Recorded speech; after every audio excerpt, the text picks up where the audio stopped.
Movie के start होते ही एक मॉडल किम्बरली को दिखाया जाता है जो रियलिटी शो शूट करने के लिए वेस्ट वर्जीनिया के जंगलों में जा रही थी। उस वक्त वो अपने मैनेजर से कॉल पे बात कर रही होती है जो उसी लोकेशन बता रहा था। उसके सामने दो रास्ते आ जाते हैं। उसका मैनेजर उसे पेपर फैक्ट्री वाले रास्ते को चूज करने का कहता है और वो उसी तरफ अपनी कार लेकर चल पड़ती है। उस रास्ते पर आते ही उसकी कॉल कट जाती है। वो मोबाइल देखती है तो वहाँ पर नो सिग्नल होता है। मोबाइल देखते हुए अचानक से उसकी गाड़ी के सामने एक आदमी आकर बुरी तरह टकरा जाता है। वो बहुत घबरा जाती है और गाड़ी से उतरकर उसे देखने जाती है और साथ साथ ये प्रे कर रही होती है कि वो मरा ना हो। वो देखती है कि वो मरा नहीं है, उसमें अभी भी कुछ सांसें बाकी थी और वो उसकी हेल्प करना चाहती थी। लेकिन जैसे ही वो उसके पास आती है वो अचानक से उसे झपट कर पकड़ लेता है। वो उसके नीचे वाले होंठ पर बुरी तरह काट कर उसे अलग ही कर लेता है और उसके होंठ को कच्चा चबा जाता है। किम्बरली दर्द से तड़प रही होती है और वो वहाँ से भागने की कोशिश करती है, लेकिन सामने से एक और म्यूटेंट आकर उसके सामने खड़ा हो जाता है जो उसे पकड़ लेता है और वो म्यूटेंट थ्री फिंगर था। वो किम्बरली को बिल्कुल सीधा खड़ा करके एक कुल्हाड़ी से उसके दो टुकड़े कर देता है। वो दोनों उसकी बॉडी का एक एक पार्ट पकड़ के वहाँ से चले जाते हैं और ये सीन काफी डिस्टर्बिंग है। इसके बाद हमें रिटायर्ड कर्नल जिसका नाम डेल मर्फी होता है उसे दिखाया जाता है और वो ही वेस्ट वर्जीनिया के जंगलों में रियलिटी शो का होस्ट कर रहा है। उनके शो का नाम अपोकलिप्स होता है। इस शो में टोटल 6 पार्टिसिपेंट जिनमें किम्बरली जो वहाँ पर पहुँच नहीं सकी क्योंकि वो रास्ते में ही म्यूटेंट्स का शिकार बन चुकी थी। शो को माइकल नाम का एक लड़का डील कर रहा था और वही शो का डायरेक्टर था। वो सब शूटिंग के लिए रेडी हो जाते हैं लेकिन किम्बरली वहाँ पर मौजूद नहीं थी, जिस पर माइकल डिसाइड करता है कि वो उसके बगैर ही अपने शूट को स्टार्ट करेंगे और वो शो की सेकंड प्रोड्यूसर मारा को कहता है कि 6 कंटेस्टेंट बन जाए और वो इस बात के लिए एग्री हो जाती है। वो पूरे जंगल में कैमरास फिट कर देते हैं ताकि सारे पार्टिसिपेंट्स पर नजर रख सके और साथ साथ वो पार्टिसिपेंट के ऊपर भी एक कैमरा लगा देते हैं। फिर वो शूटिंग स्टार्ट कर देते हैं। डेल उन लोगों को एक अजीबोगरीब टास्क दे देता है कि उन्हें जाकर जंगल में खाना ढूंढना है। उन 6 के 6 पार्टिसिपेंट्स को वो एक एक टीम में डिवाइड करते हैं। उन्हें सारे रूल्स बता दिए जाते हैं और इसके बाद उनका शो स्टार्ट हो जाता है। आरवी में उन लोगों ने जो कैमरा लगाया था उसके फुटेज में हम नील को देखते हैं जो उस वक्त टॉयलेट कर रहा होता है। तभी थ्री फिंगर पीछे से आकर उसे पकड़ लेता है और उसका गला काट के उसे मार देता है। इसके बाद हम देखते हैं डेल को जो जंगल में खड़ा उस गेम को सेटअप कर रहा होता है और जब वो वापस आता है कि किसी ने उसके एटीवी को तीर मारकर उसके टायर को पंचर कर दिया है। इसके बाद उस पर भी कोई तीरों से वार करना शुरू कर देता है लेकिन वो खुद को बचाकर दरख्त के पीछे छुप जाता है। लेकिन सामने से थ्री फिंगर उस पे कुल्हाड़ी फेंकता है। वो कुल्हाड़ी से बच जाता है और अपना चाकू निकालता है और थ्री फिंगर की तरफ फेंकता है जो सीधा जाकर उसके सीने में लगता है। लेकिन थ्री फिंगर को उसका जरा भी असर नहीं होता और वो चाकू पर लगे अपने ही खून को लीक करता है और अचानक से वहाँ पर एक और म्यूटेंट आता है जो डेल को पीछे से मारकर बेहोश कर देता है। दूसरी तरफ माइकल जो टीम ए को शूट कर रहा होता है जो अपने चैनल को फेमस करने के लिए दुनिया को सर्वाइवल के अलावा और भी बहुत कुछ दिखाना चाहता था, लेकिन जेक इस बात से इनकार कर देता है। वो कहता है कि मैं ऐसा कुछ नहीं करूंगा क्योंकि मेरी फैमिली ने भी ये शो देखना है और ये कहकर वो वहाँ से चला जाता। लेकिन इलीना ये मौका गंवाना नहीं चाहती थी और वो चाहती थी कि वो शो में सबसे ज्यादा नजर आए और इसीलिए वो माइकल को लालच देती है। नीना और मारा को एक टास्क मिलता है और वो टास्क ये था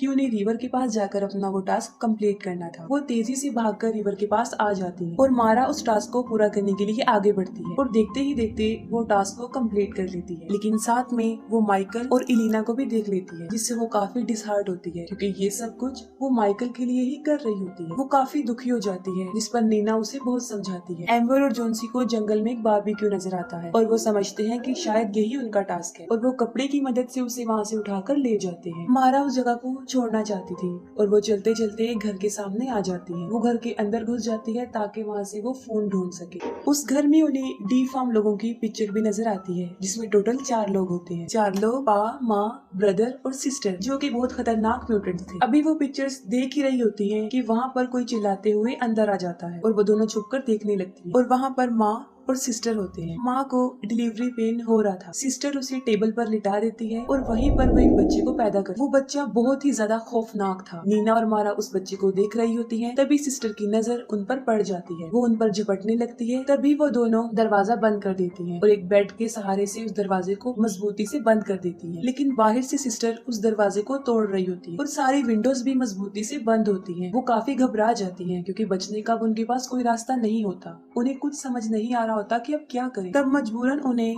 उनके टॉयलेट पिट से बाहर आना पड़ता है। वो दोनों अपनी जान बचाकर तेजी से वहाँ से भाग रही होती है, लेकिन पा उन्हें देख लेता है। वो एक कुल्हाड़ी उनकी तरफ फेंकता है जो सीधा आकर मारा के सर पर लग जाती है। नीना उसे बचाने के लिए वहाँ पर नहीं रुकती और भाग जाती है। पा वहाँ पर आकर मारा के सर से वो कुल्हाड़ी निकालता है और नीना के पीछे चला जाता है। नीना वहाँ पर छुपी होती है और वो अपनी जान बचाने की बहुत कोशिश करती है। दूसरी तरफ माँ ट्रक लेकर पा को वहाँ से लेने आती है और ट्रक के उस ऊपर उसने मारा को भी बांधा होता है। वो उसकी उंगली को चबाकर दूर फेंक देती है और वो उंगली सीधा जाकर नीना के पास गिर जाती है। नीना बड़ी मुश्किल से अपने मुंह पर हाथ रख के अपना मुंह बंद करने की कोशिश करती है और जब वो लोग वहाँ से चले जाते हैं तब नीना भी वहाँ से भाग जाती है। माइकल वहाँ से निकलकर हार्वी की तरफ चला जाता है और पीछे से एलिना अकेली रह जाती है। ब्रदर छुपकर काफी देर से एलिना को देखता होता है। इतनी देर में सिस्टर भी वहाँ पर पहुँच जाती है और वो उसे देखकर जेलस होती है और ब्रदर को पीटना शुरू कर देती है। एलिना वहाँ से भाग रही होती है कि सिस्टर एक चाकू लेकर उसके पीछे पड़ जाती है। वो उसकी कमर में बहुत ज्यादा चाकू मारती है और उसे इतना जख्मी कर देती है कि उसकी स्पाइन तक नजर आने लगती है और वो मौके पर ही मर जाती है। डेल को जब होश आता है तो वो देखता है किसी ने उसे उल्टा लटकाया हुआ। थ्री फिंगर उसके सामने खड़ा होता है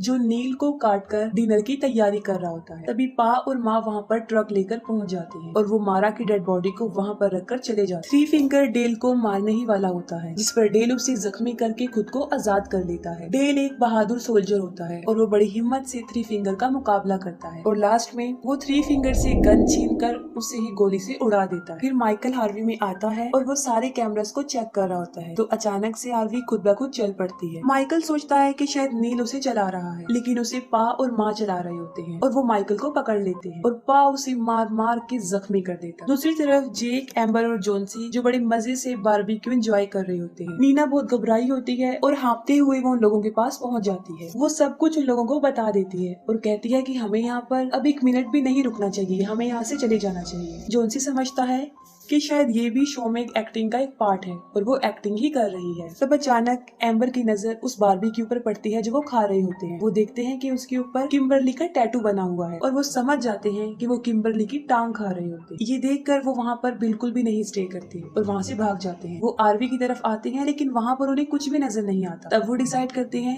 कि हमें अपनी जान बचाने के लिए पेपर मिल की तरफ भागना होगा। डेल को भी वो घर मिल जाता है और उस घर में उसे मेनार्ड मिलता है। मेनार्ड मूवी के फर्स्ट पार्ट में गैस स्टेशन का मालिक होता है। डेल वहाँ अपने जख्मों पर टांके लगा रहा होता है और मेनार्ड उन्हें इन म्यूटेंट्स के बारे में बताता है। वो उसे बताता है कि ये म्यूटेंट्स इन ब्रीडिंग और पेपर मिल से निकलने वाले केमिकल वेस्ट की पैदावार है और जैसे ही उसे पता चलता है कि डेल ने थ्री फिंगर को मार दिया है वो उस पर अटैक कर देता है और साथ में वो कहता है कि थ्री फिंगर मेरा बेटा था। डेल वहाँ पे एक पड़ा हुआ एक डायनामिट उठाता है और उसे मेनार्ड के पीछे लगा देता है जिससे एक बहुत बड़ा ब्लास्ट होता है और मेनार्ड के टुकड़े टुकड़े हो जाते। इसके बाद डेल उन म्यूटेंट से लड़ने की तैयारी करता है और सारे इंस्ट्रूमेंट इकट्ठे कर लेता है। वो चारों उस मिल को ढूंढ रहे होते हैं। तब जंगल से उन्हें किसी के चिल्लाने की आवाज आती है और वो ब्रदर और सिस्टर होते हैं और जब वो दोनों उन्हें देखते हैं तो वो उनके पीछे पड़ जाते हैं। नीना यहाँ पर भी खुदगर्जी का मुजाहिरा करती है और वो वहाँ से तीनों को छोड़कर भाग जाती है। वो तीनों उनका मुकाबला करते हैं, उनसे लड़कर उन्हें मारते भी हैं और वहाँ से भाग जाते हैं। नीना भागते भागते एक गड्ढे में गिर जाती है और वो बाहर आने की बहुत कोशिश करती है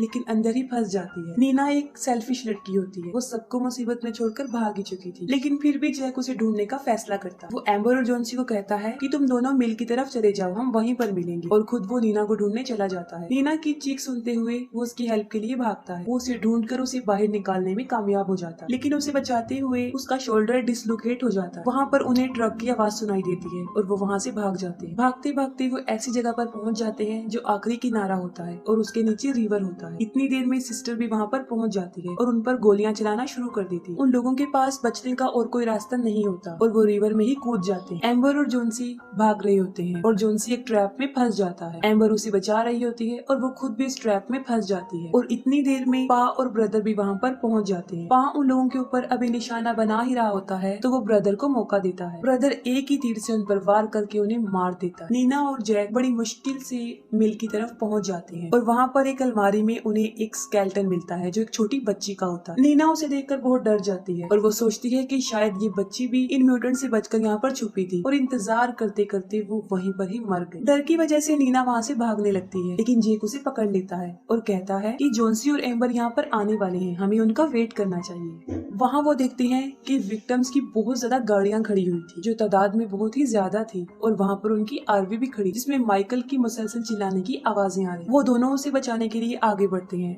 जब जेक अंदर जाता है तब वो देखता है कि माइकल लाइव आ रहा है और माँ उसे बड़ी बेरहमी से मार देती है, जिस पर जेक समझ जाता है कि ये उनके लिए बिछाया गया एक ट्रैप है। लेकिन अब वक्त गुजर चुका था और वो दोनों उन दोनों को भी पकड़ लेते हैं। नीना जब होश में आती है तब वो देखती है कि किसी ने उसे डाइनिंग टेबल के सामने बांधा हुआ है और जेक को भी सामने लटकाया हुआ है। तब उस फैमिली का डिनर का टाइम होता है और डिनर करने से पहले वो सब प्रे करते हैं। ब्रदर जबरदस्ती नीना के मुंह में खाना डालता है और यहाँ पर हमें पता चलता है कि वो फैक्ट्री ही असल में उनका घर था। माँ एक ग्राइंडर में बचे हुए बॉडी के वेस्ट पार्ट फेंक देती है और वहीं पर डेल उसे छुपकर देख रहा होता है। डेल बाहर आ जाता है और उसकी मूवमेंट से आवाज पैदा हो जाती है, जिससे उन सबको पता चल जाता है। आवाज सुनते ही वो उसे ढूंढना शुरू कर देते हैं। डेल ब्रदर और सिस्टर को अपने ट्रैप में फंसाता है और उन दोनों को भी डायनामिट से उड़ा देता है। अंदर नीना खुद को आजाद करने की कोशिश करती है और इतनी देर में डेल वहाँ पर पहुँच जाता है और वो उसे आजाद कर देता है। उसके बाद वो जेक को भी खोल देता है। तभी पा और माँ भी वहाँ पर आ जाते हैं और अपने बच्चों को टुकड़े टुकड़े हुआ देखकर वो दोनों पागल हो जाते हैं।